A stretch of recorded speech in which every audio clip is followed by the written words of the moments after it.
I was hired to photograph the school before it was demolished. Documentation for the local historical society. Easy money, I thought. I'd done hundreds of these shoots before, old factories, churches, even a psychiatric wing once. The air down there always felt thick, stale, but this place felt wrong. The basement smelled like mildew and something faintly sweet like rotting paper. My flashlight beam caught broken lockers, peeled paint, and posters curling off the walls. Reading is fun, in faded bubble letters. The school had been shut down since the late 80s, and everything looked frozen in that time. I moved carefully, the echo of my boots bouncing down the hallway. Every creak sounded like a breath. I was halfway through snapping shots when I saw a door marked Archives, half sunken, with a chain hanging loose. Inside were dozens of boxes stacked to the ceiling. I took a few photos of the clutter for reference, but something tugged at me to look closer. The boxes were filled with old report cards, teacher logs, and yearbooks. I dusted off one, St. Helena High, class of 1974. That didn't make sense. The school had been built in 1984. I thought it might have been a misprint until I opened it. Every page was normal. Smiling kids, awkward haircuts, that familiar cheap blue backdrop, until the final page. The senior class photo. Rows of faces all staring stiffly at the camera. And there, in the back row, fifth from the right, was me. I froze. Same face, same mole under my eye, even the same slightly crooked smile. I felt my hands go cold. I'd never been here before in my life. I wasn't even born until 1988. I flipped the book over, checking the cover again, 1974. Someone must have faked it, I told myself. Some prank, some Photoshop experiment. But the paper smelled old. The ink faded into the fibers. I ran my fingers over the photo. It wasn't printed on top. It was part of the page. That's when I noticed the eyes. Every face in that class photo was looking forward, except mine. My face was turned slightly, staring over my shoulder at something just out of frame. The air shifted, cooler, heavier. My camera hanging around my neck flashed on its own. The shutter clicked 3 times. I flinched, heart racing. It shouldn't have done that. I hadn't pressed anything. I lowered it and glanced at the screen. The last photo showed the dark hallway behind me, empty. The second showed it again, but there was a faint shape near the end, almost like a figure stepping out of the shadows. The third was just black. Something dripped nearby. A slow, steady pat. I turned and saw water leaking from a pipe. Or maybe it wasn't water. It was dark, thick. The smell hit me first. Metallic. I heard the faintest sound then. A click like a camera shutter, but not mine. It came from deeper in the basement. Hello? My voice came out small. The echo returned, carrying a whisper I couldn't make out. I backed out of the archive room and almost tripped over a fallen chair. My camera swung against my chest. The screen flickered again, showing a photo that hadn't been there before. Another class photo, the same one. But now every student's face was turned toward me. I dropped the camera. The plastic cracked against the floor, but it still kept snapping on its own. Rapid-fire flashes bursting across the dark.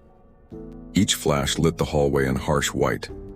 And in the third or fourth flash, I saw them. Figures, maybe 15 or 20, lined up at the far end of the hall. Their clothes were old, plaid skirts, Letterman jackets, ties. Their faces were pale, eyes hollow. They didn't move, didn't breathe. They just stood there, like the photo come to life. The light flickered again, then went out completely. I don't remember running. I just remember the stairs, the air growing colder the higher I climbed. When I finally burst through the exit door, it was daylight again, and the demolition crew was arriving. One of the men saw me and laughed. "You look like you've seen a ghost." I didn't answer. I looked down at my camera, still hanging around my neck. The lens was cracked, but the screen showed one final image. A new yearbook photo. Me, standing in the back row again, only this time, I wasn't smiling. It started as a sound that didn't belong. A soft hum through the school intercom at 3:17 in the morning, long after the power should have been cut. By the third night, the voice on the loudspeaker wasn't just making announcements, it was predicting deaths. I worked as the night custodian for Brookside High, a job that paid little but kept me busy enough to forget about the silence of home.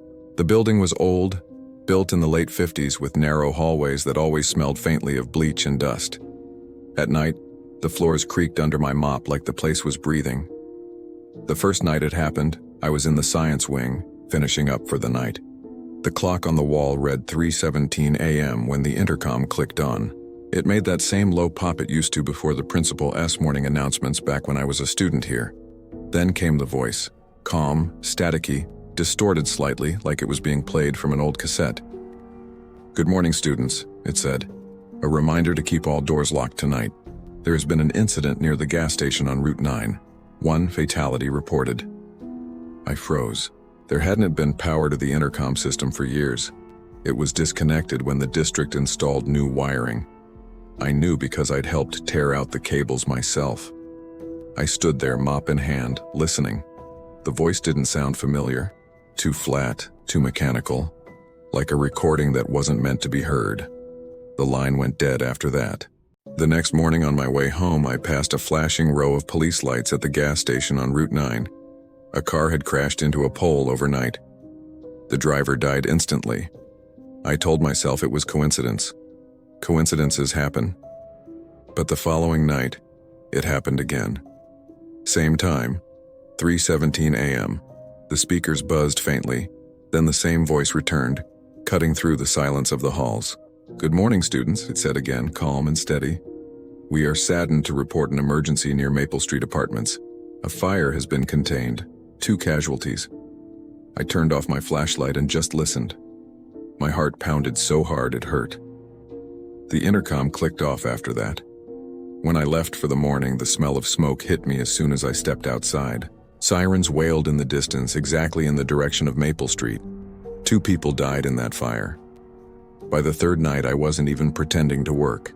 I just stood near the main office, watching the clock, waiting. And right on time, the speakers came alive again. "Good morning, students. Today's lunch will be pizza and corn. Please remember to stay indoors tonight. An accident will occur on Briar Hill Road at approximately 6:45 a.m. I remember how cold I felt then. Not scared exactly, but hollow. Like the voice wasn't warning us about something random, like it was inviting it. That morning, at exactly 6:45, a delivery truck jackknifed on Briar Hill Road, killing a man on his way to work. I started recording the announcements after that. My phone caught the faint static and the voice, though the words were sometimes too warped to make out. The police didn't care. They told me there was no way the system could be active, no power source, no transmitter.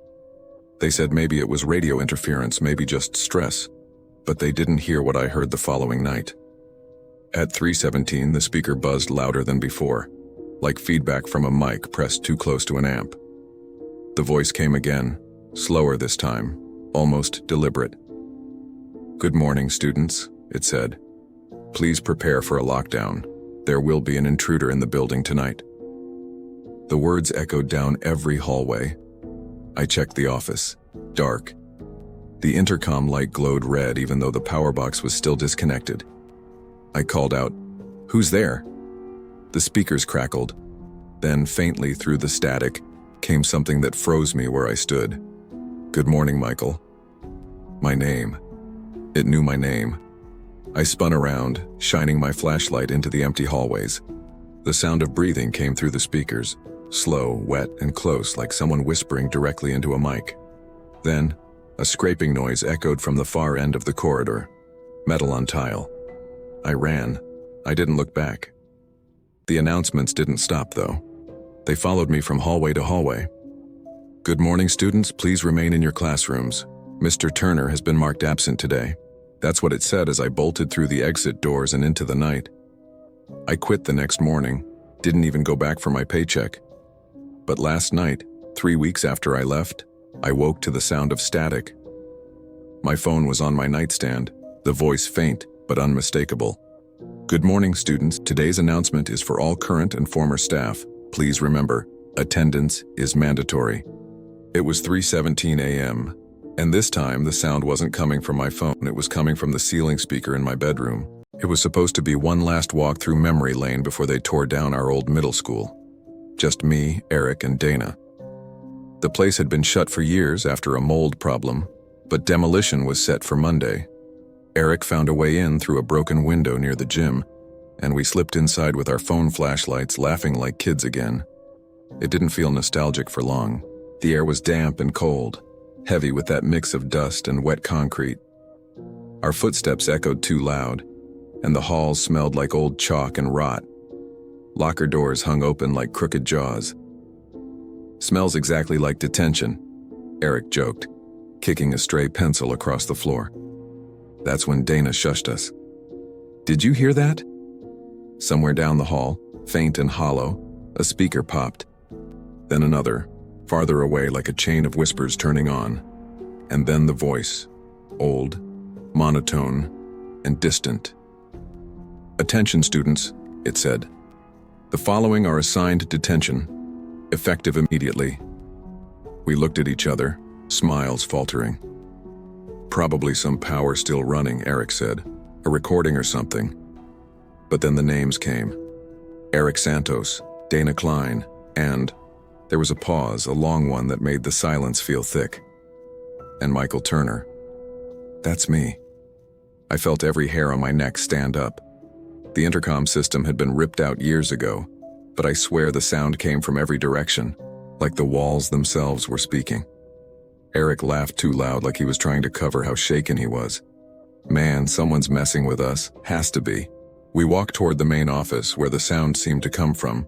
The doors were still locked, glass cloudy with dust. Inside, I could barely make out the outline of the principal's desk and the old analog intercom box, half buried under debris. The light above it flickered on. "Guess we're late to detention," Dana whispered. I tried to laugh, but my mouth was dry. "Let's just check the PA box. It's probably hooked to some emergency power or something." We squeezed through a side door that led behind the office. It smelled worse in there, like wet paper and rust. The intercom unit sat on a table, unplugged. I mean, completely unplugged. No cord, no outlet. Dust, thick as felt, covered everything. Then the speaker above us hissed again. "Report to room 104. That used to be the detention room. Eric's flashlight shook. "Okay. That's too perfect to be a coincidence." Dana looked pale, but she started walking anyway. "If this is someone's prank, I want to see who's behind it." We followed her down the long hall. The farther we went, the more the smell changed, from moldy air to something like old cleaning supplies, faintly sweet and chemical. The sound of the speaker followed us, crackling, popping, like it was alive in every room we passed. When we reached 104, the door was half open. The room looked almost untouched. Desks were still lined up, chalkboard faintly visible through grime. The windows were boarded, and the light from our phones threw long, twitching shadows across the floor. On the chalkboard, someone had written in faded white, "Serve your time." Dana turned to us. "This isn't funny anymore." Then the door slammed shut. The sound was deafening. I spun around, grabbing the handle. It wouldn't budge. The lights in our phones flickered. From the intercom above, that same dead voice spoke again. "Detention begins now." Every desk creaked at once, not loudly, just enough to hear them shift, as if unseen weight had settled into each seat. Eric kicked at the door, shouting. Dana screamed his name. I stood there, frozen, staring at the rows of desks as faint indentations appeared on their surfaces, shapes like elbows, hands, heads resting on folded arms. Then I heard it, breathing. Dozens of soft exhales, all around us. Not ours, not human. Eric's phone light blinked out first, then Dana's, then mine. For a moment, the room was pitch black. The breathing stopped. When the lights came back on, Dana was gone. Just gone. Her backpack lay on the floor, zipper torn open. Eric yanked the door again. This time it opened like it had never been locked. We ran until our lungs burned, out through the window we came in from, into the cold night air. We didn't stop running until we reached the parking lot. I looked back once.